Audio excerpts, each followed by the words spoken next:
अंतिम वेतन प्रमाण पत्र अर्थात एलपीसी लास्ट पे सर्टिफिकेट सामान्य वित्तीय लेखा नियम जीएफएनएआर रूल से संबंधित ये टॉपिक है। अंतिम वेतन प्रमाण पत्र किसी भी कर्मचारी को जारी किया जाता है, उसके क्या रूल्स है, तो इस वीडियो में हम अध्ययन करेंगे। तो अंतिम वेतन प्रमाण पत्र जारी करने के लिए जो रूल्स बनाए गए हैं वो है नियम 145 स्थानांतरण पर अंतिम वेतन प्रमाण पत्र, नियम 146 अंतिम वेतन प्रमाण पत्र में दिए जाने योग्य विवरण, नियम 147 अंतिम वेतन प्रमाण पत्र तैयार करना, नियम 148 अंतिम वेतन प्रमाण पत्र के अभाव में भुगतान, नियम 149 स्थानांतरण के नए स्थान पर पुराने पद के लिए वेतन। मित्रों नमस्कार, मैं निरंजन कुमार अध्यापक। यदि आप मेरे चैनल पर नए हैं तो प्लीज़ चैनल को सब्सक्राइब करें, वीडियो को लाइक एंड शेयर करें। और यदि आप RSR rules, Rajasthan service rules के वीडियो देखना चाहते हैं तो प्लेलिस्ट में जाएं और भी आपको जीएफ एंड एआर रूल से रिलेटेड टॉपिक्स आपको मिल जाएंगे। शुरू करते हैं अंतिम वेतन प्रमाण पत्र एलपीसी से संबंधित ये नियम। नियम 145 स्थानांतरण पर अंतिम वेतन प्रमाण पत्र, इसके बारे में अध्ययन करेंगे। नियम 145 जब कोई सरकारी कर्मचारी राज्य के भीतर या राज्य के बाहर एक स्थान से दूसरे स्थान पर स्थानांतरित कर दिया जाता है तथा उसके वेतन भत्ते अन्य कोषागार या कार्यालय से आहरित किए जाते हैं तो प्रपत्र जीए 62 में आहरण एवं वितरण अधिकारी से एक अंतिम वेतन प्रमाण पत्र प्राप्त करेगा ताकि वह नए कोषागार या कार्यालय से वेतन उठा सके।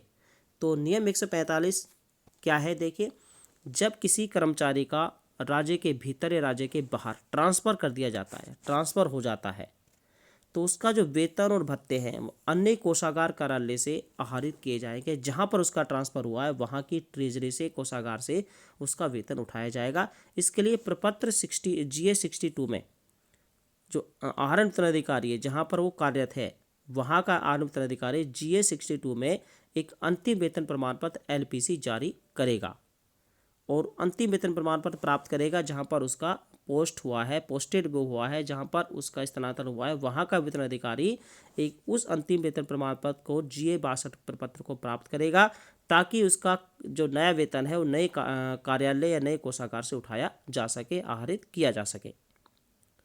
नियम 146 अंतिम वेतन प्रमाण पत्र में दिए जाने योग्य विवरण।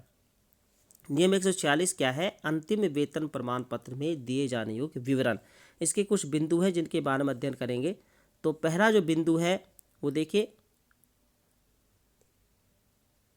पहला बिंदु है अंतिम वेतन प्रमाण पत्र में आहरित वेतन भत्तों की राशि किस अवधि तक आहरित किया गया है, कार्यभार संभालने की तारीख एवं समय, दिया गया कार्यग्रहण काल अर्थात ज्वाइनिंग टाइम, किराए की कटौती, समस्त बीमा पॉलिसियां एवं प्रावधान निधि का लेखा संख्या सहित विवरण, प्रीमियम एवं अंशदान की राशि, प्राप्त आयकर, सभी प्रकार के ऋणों, अग्रिमों एवं अन्य वसूलियों का यदि कोई हो ब्यौरा आदि दिए जाएंगे।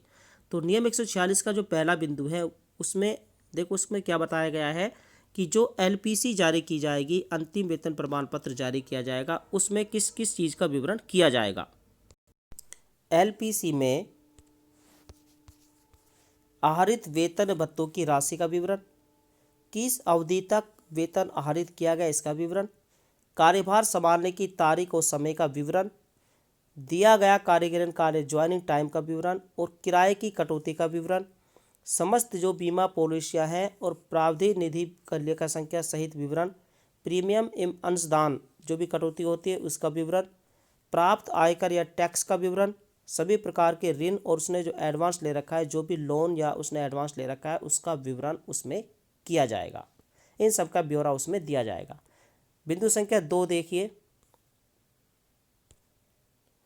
अंतिम वेतन प्रमाण पत्र तैयार करने वाला अधिकारी, जो एलपीसी तैयार करेगा वह अधिकारी उपर्युक्त सभी विवरणों के सही होने के, जो विवरण ऊपर बताए गए इनके सही होने के, विशेष रूप से जो अधिभुगतान है, हानि आदि के कारण की गई वसूलियां हैं या कोई न्यायालय के आदेशों के अनुसार वेतन की कुर्की है, जिन्हें उसने प्रमाण पत्र जारी करने से पूर्व प्राप्त किया के लिए उत्तरदायी होगा।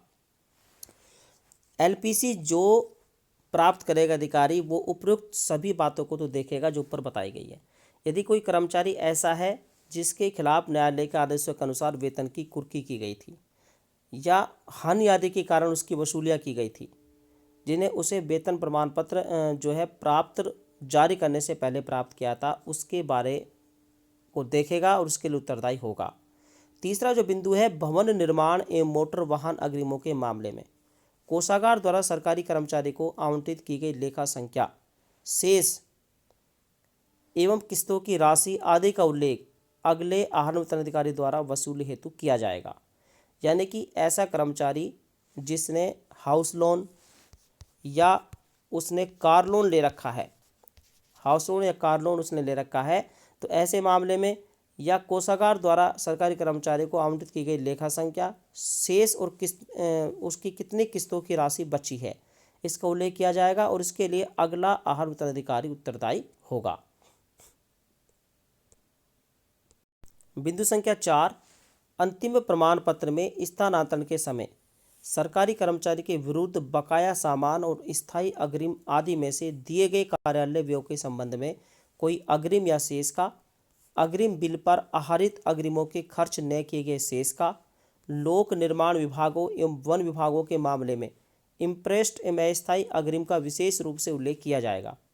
भुगतान अस्वीकृत करने के कारण या संबंधित सरकारी कर्मचारी को नोटिस देने के बावजूद उसका निपटारा नहीं करने के कारण इम्प्रेस्ड एवं अस्थायी अग्रिमों के मामले में उसके पदस्थापन के नए स्थान पर वसूली करने हेतु राशि का उल्लेख अंतिम वेतन प्रमाण पत्र में किया जाएगा। नियम 4 के अंतर्गत क्या बताया गया है कि जो अंतिम वेतन प्रमाण पत्र एलपीसी जारी की जाएगी स्थानांतरण के समय, उस समय सरकारी कर्मचारी के विरुद्ध यदि कोई बकाया सामान है या उसने कोई स्थायी अग्रिम जीपीएफ आदि से लोन ले रखा है, ऐसे में जो कार्यालय है व्यय के संबंध में यदि उस जो अग्रिम है या उसके पास शेष है, अग्रिम बिलों पर आहरित अग्रिमों खर्च न किए गए शेष का, उसने अग्रिम तो ले रखा है, एडवांस तो ले रखा है, लेकिन उसको खर्च नहीं किया, उसके पास बकाया राशि है।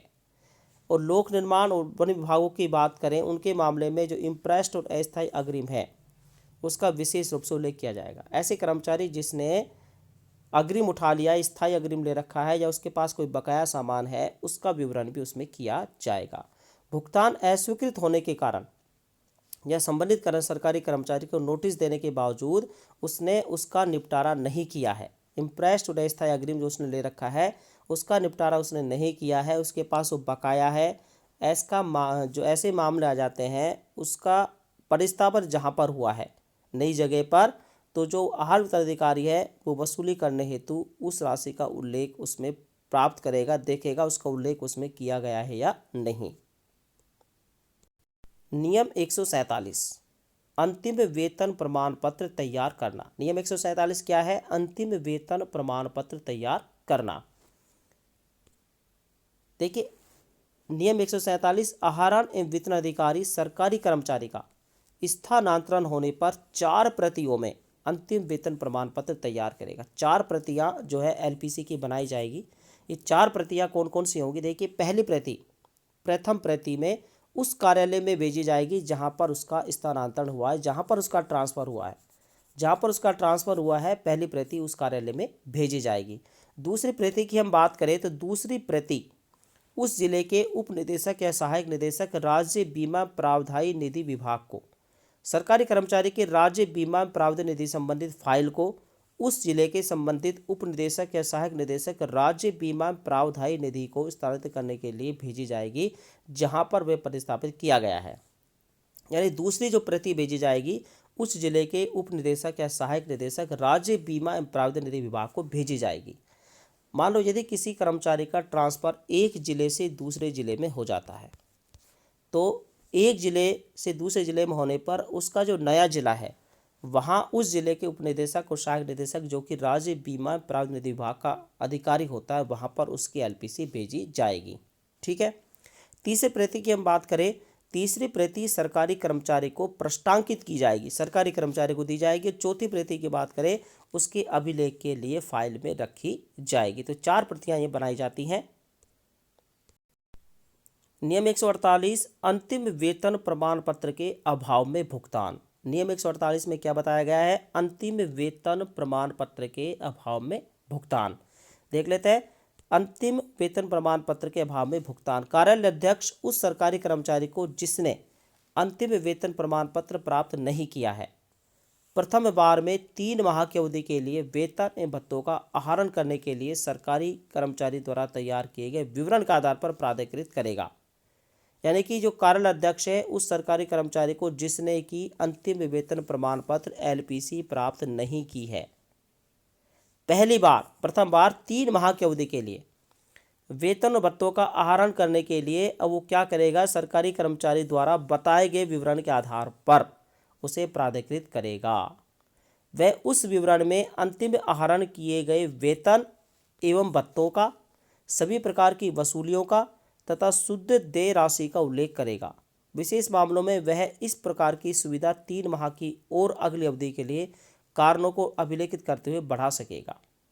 उस कर्मचारी के द्वारा जो विवरण दिया जाएगा उसमें वेतन एवं भत्तों का, सभी प्रकार की वसूलियों का, शुद्ध देय राशि का उल्लेख किया जाएगा। तो ऐसे यदि मामले आते हैं, ऐसे मामले में 3 माह की और अगली अवधि के लिए कारणों को अभिलेखित करते हुए उस अवधि को बढ़ाया जा सकेगा। और अंतिम नियम जो इसका है, नियम 149 हम बात करें तो वह स्थानांतरण के नए स्थान पर पुराने पद के लिए वेतन या अवकाश संवेतन का भुगतान। नियम 149 क्या है? स्थानांतरण के नए स्थान पर पुराने पद के लिए वेतन या अवकाश संवेतन का भुगतान। देखते हैं।